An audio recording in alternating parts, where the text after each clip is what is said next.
Rule over a fantasy kingdom in a charming indie city builder from a new two-person studio.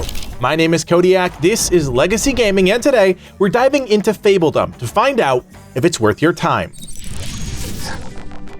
Over the past few years, we've carved out a small niche as a channel that covers indie city builders. Truth be told, it's one of my favorite genres because it usually gives me an opportunity to slow down and enjoy something a bit more mellow. That's why when I took one look at Fabledom, I knew I had to check it out.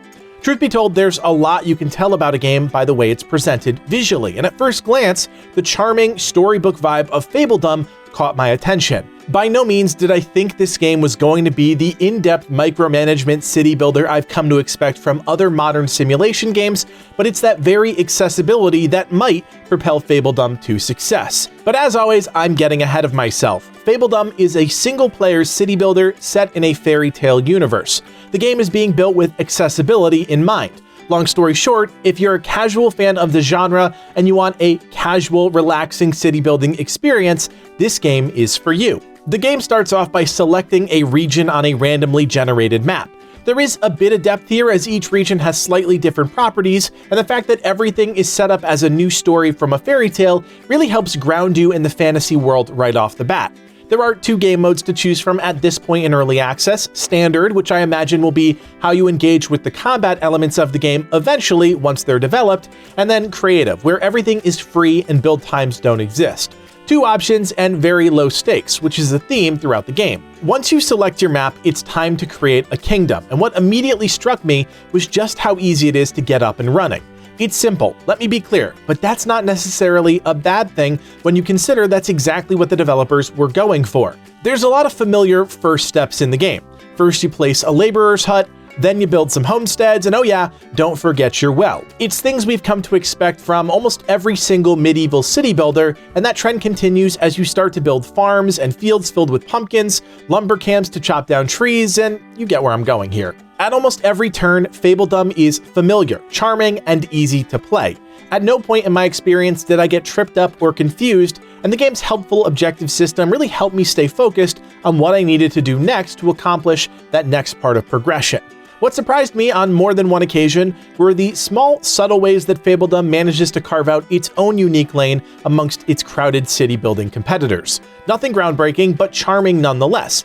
For example, when you build a homestead, you can expand the plot to give your house a sort of backyard that can be filled with smaller, functional things like a beehive or doghouse. You don't really notice it from afar, but if you take the time to zoom in, the charm factor multiplies substantially. Fabledom is also clearly laying the foundation for relationships and romance, and while there are only a few princes and princesses you can interact with at this point in early access, it's yet another system that's simple, easy to interact with, and adds charm to the entire experience. There is one system that does intrigue me, and it's the way Fabledom creates different tiers between the various peons that build, craft, and live within the world. Once the game is fully released, there will be 3 tiers of peons, and each, by the looks of things, will have their own unique housing. I didn't have full access to everything ahead of the early access launch, but what I did get to check out was the commoner's house called condominiums. Essentially, you're creating an apartment complex for your commoners, and it's a fun idea that really caught me off guard. Within your complex, you can add shops that you can then staff, and those act as way stations for specific resources that you might otherwise store further away. It's all interconnected by a condominium foundation, allowing you to create a rather large set of buildings. Exploring the system was truly a surprise, and while still not overly complex, it was something I definitely wasn't expecting.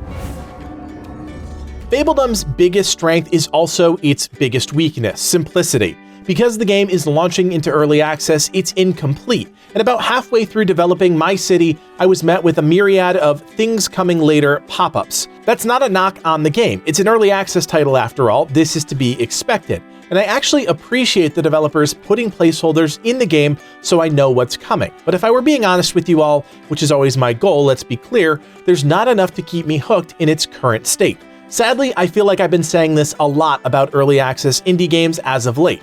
There's potential, but only after more content is added and the gameplay loop is better established.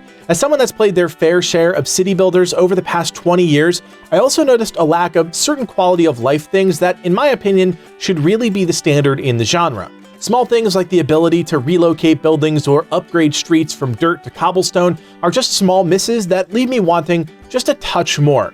Luckily, all these things can be ironed out in early access and aren't a real big knock on the game. What really did leave me high and dry was the ability to build a hero's tent, summon a hero, and then nothing. I literally could move them around the map, have them go claim some ruins, which takes all of 2 seconds, and then just sit around. All this is to say, there are elements of Fabledom I'm curious to learn more about, such as the expansion of their economy and implementation of a trade system, as well as all of the military and combat systems showcased on their website and the associated buildings in the game. There's a lot more brewing underneath the surface of Fabledom, but it's not there yet. That being said, in my few hours with the game, it didn't crash, I didn't run into any broken systems, glitches, bugs, you name it. The game that's there plays well, and while the content might not be complete, at least the gameplay experience is buttery smooth. If you were to catch me on the street and ask me for my quick impressions of the game after about 10 hours, I'd say Fabledom is a charming, casual city builder that prides itself on being accessible and whimsical wherever possible. It's easy to build up your kingdom in just a few hours, and while the game isn't complete, there is enough there to keep you interested, especially if you consider yourself a more casual gamer. Fabledom won't pressure you to learn a million subtle systems, doesn't try to be more than it is, and is ultimately a fun experience created by a studio of just 2 developers. And if that's something you can get behind, then absolutely go support the team creating it. As always, friends, if you enjoy these types of review videos and you want more honest takes on some of the year's biggest games, then be sure to hit that thumbs up and consider subscribing.